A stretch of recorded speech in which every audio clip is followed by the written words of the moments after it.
Metode tanam anggrek, dan kita akan belajar bersama, sharing ya Mirsa. Saya bukan ahli.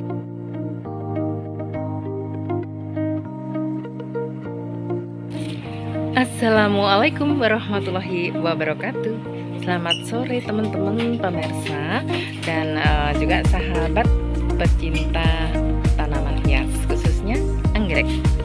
Bagaimana kabarnya? Semoga sehat walafiat dan juga tentunya selalu dalam lindungan Allah Subhanahu wa Ta'ala. Di tema yang pertama ini adalah tentang tanaman hias ya Mirsa, yang terkait dengan metode tanam anggrek, dan kita akan belajar bersama, sharing ya Mirsa.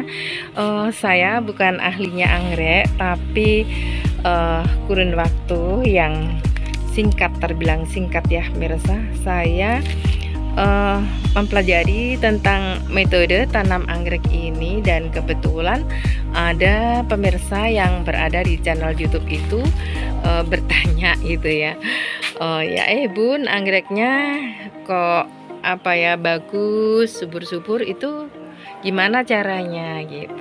Nah, di saat inilah, di sore hari ini saya akan memberikan jawaban ya, ini karena dari pengamatan langsung saya sehari-hari, karena pada saat ini saya tersedia banyak waktu ya Mirsa untuk pengamatan dan untuk merawat tanaman anggrekku ini.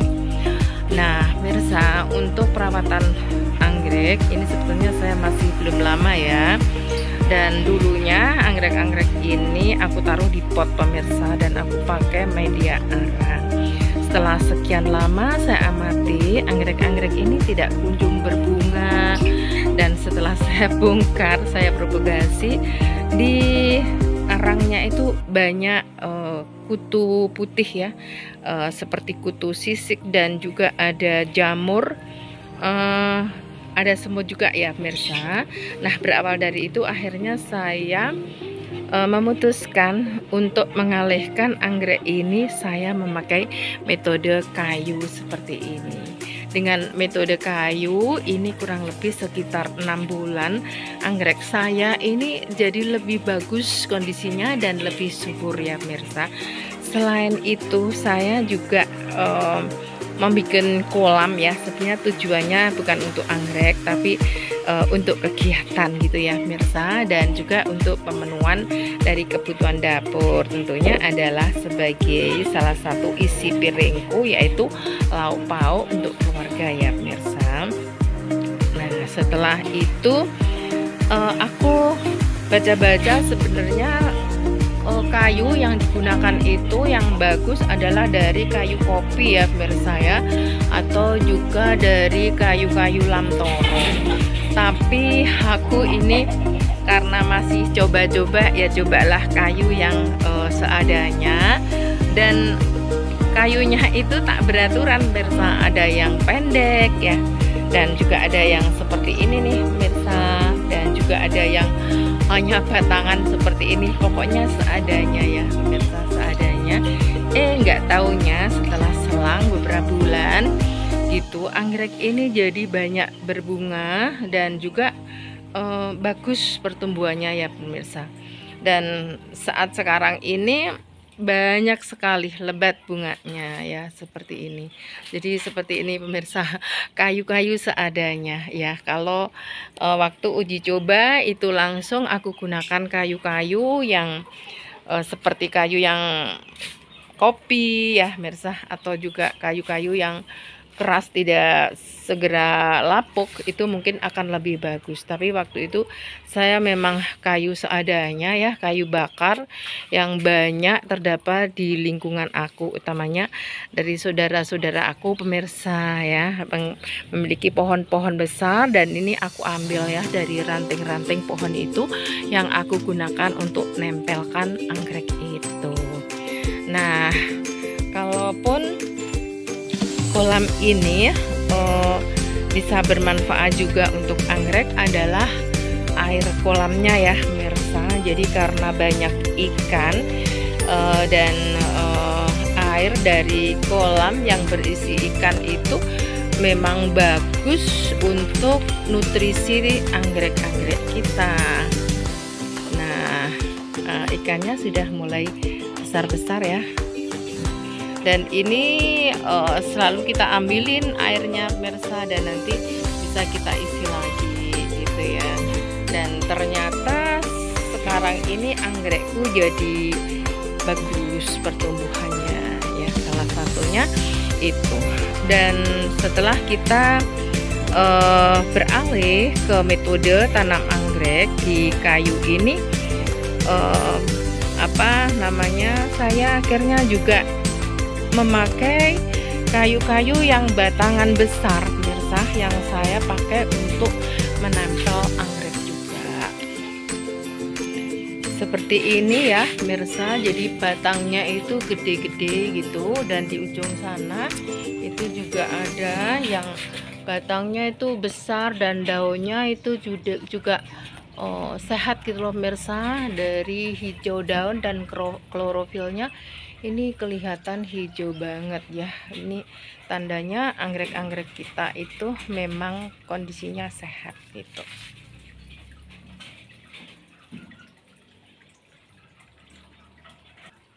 Dan ini kayu-kayu yang batangan ya pemirsa, juga aku pakai untuk media anggrek. Dan ternyata anggreknya ini di sini juga bisa beradaptasi ya pemirsa. Dan selain ada kolam, ini adalah sebagai siram air, ini juga untuk menjaga kelembapan. Ini juga sudah mau berbunga yang aku tempel di pohon kayu ini ya pemirsa, dan akarnya ini bisa dilihat ya, banyak banget. Ini anggrek jadulan ya pemirsa. Nah, ini baru saja aku tempel ya pemirsa, dan ini juga sudah mulai ada spike-nya. Jadi akarnya itu bisa bebas seperti ini ya pemirsa ya.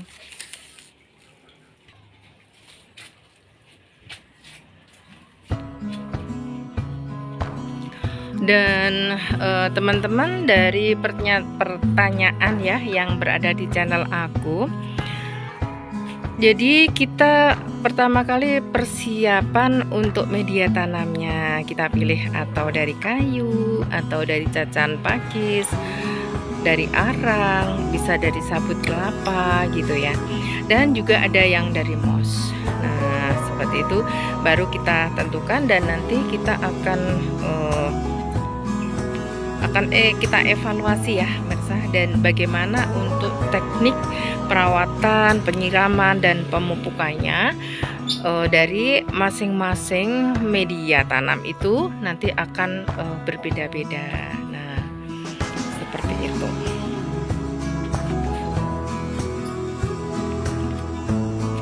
Untuk penempatan anggrek ya, utamanya pilihlah tempat-tempat yang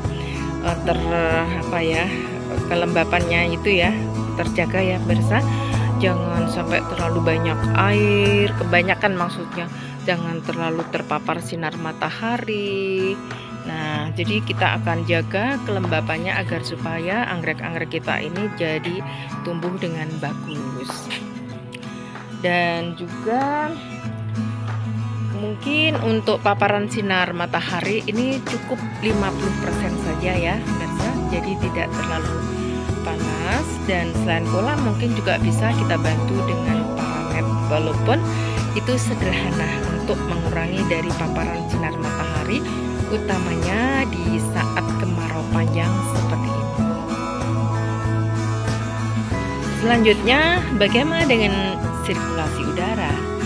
Anggrek itu habitatnya adalah dari hutan ya pemirsa ya, dan dia itu banyak tumbuh di kayu-kayu, di batuan, di tebing-tebing, dan pokoknya menempel begitu ya.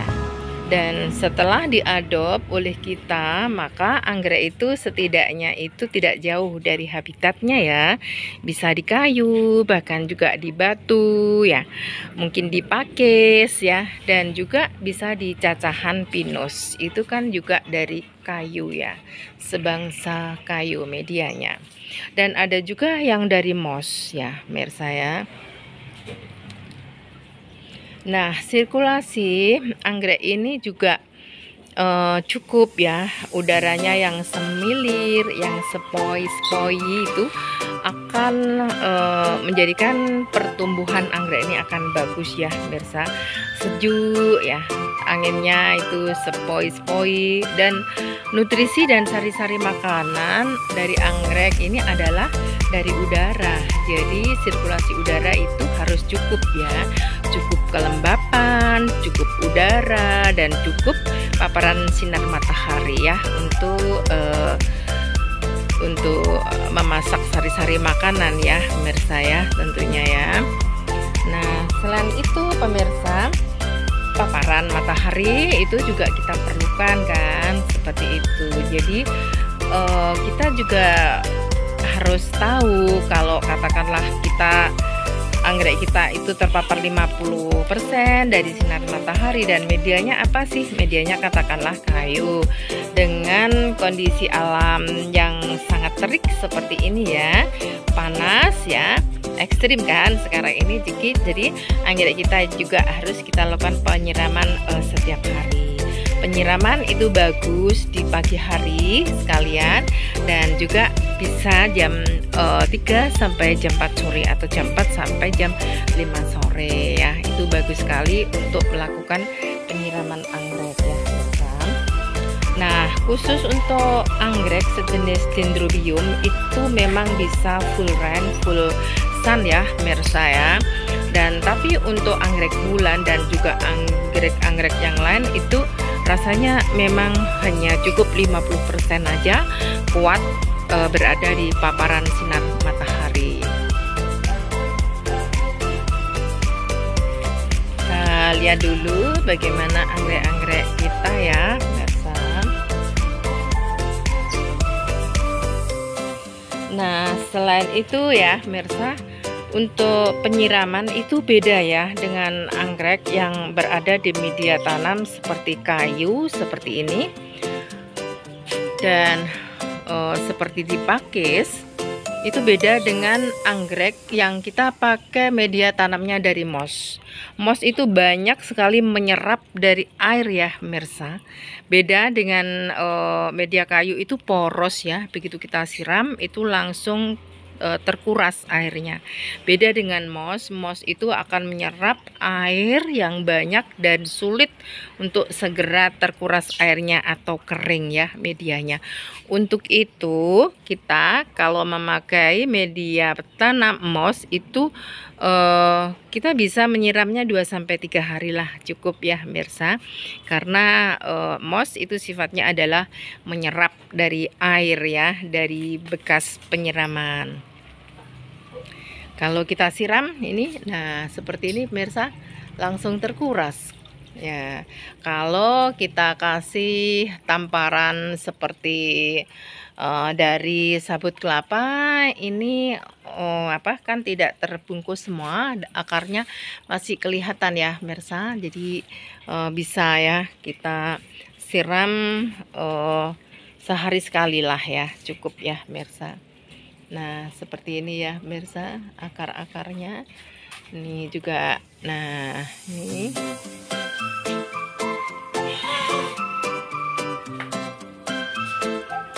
Nah, seterusnya bagaimana dengan pemupukan? Pemupukan itu saya kasih gandasil B dan gandasil D ya, pemirsa.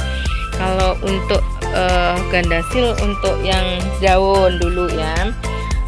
Kalau yang daun itu gandasil B ya, pemirsa. Jadi untuk anggrek-anggrek yang masih remaja, yang masih perlu pertumbuhan, itu kita gunakan pupuk daun, yaitu kita pakai gandasil B. Itu warnanya juga hijau ya kemasannya ya, pemirsa. Tapi kalau sudah anggrek yang sudah cukup dewasa seperti ini ya pemirsa, ini siap berbunga ya. Ini kita bisa memakai gandasil D ya, yang sudah dewasa dan sudah siap untuk berbunga. Nah, setelah kita pupuk nanti akan muncul spike-nya seperti ini pemirsa ya. Seperti ini sampai dia berbunga ya. Setelah berbunga itu biasanya harus kita lakukan pemotongan dari bekas-bekas ranting atau tangkai bunga ya pemirsa ya. Kita lakukan pemotongan ya, dan kita nanti menunggu anggrek ini akan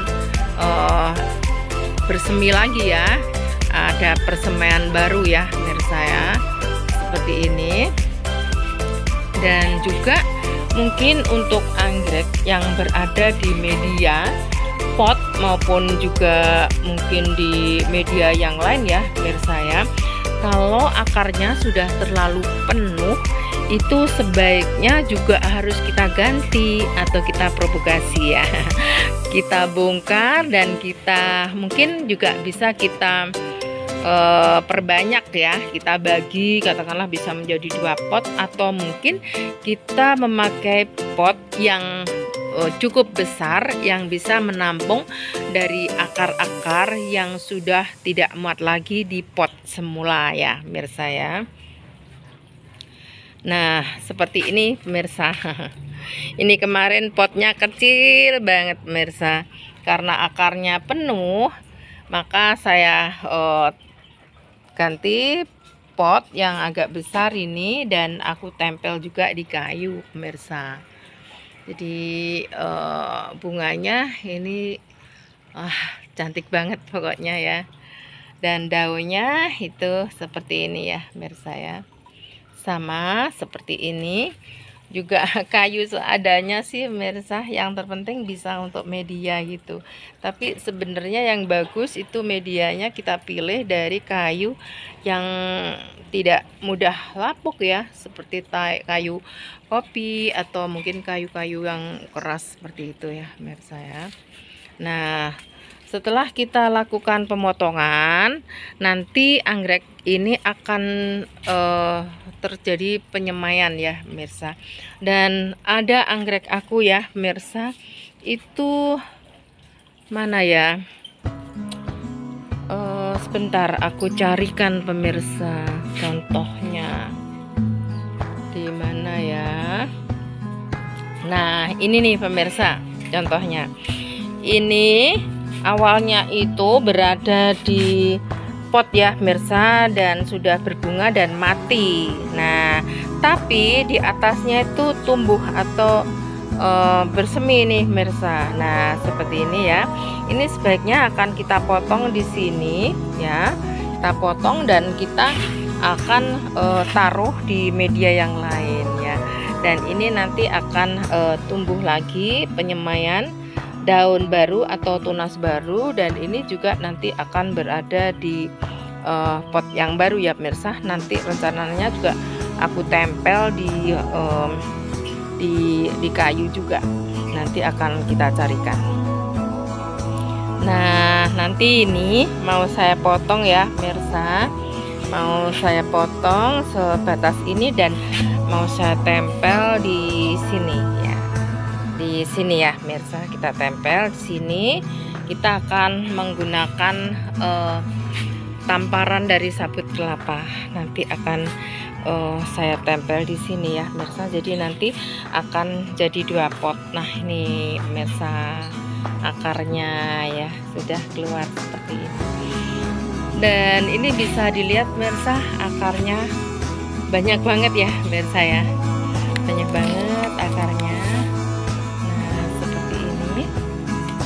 Sampai pemupukan ya pemirsa dari gandasil B dan gandasil B, dan juga mungkin kita bisa pakai untuk degastar ya pemirsa ya.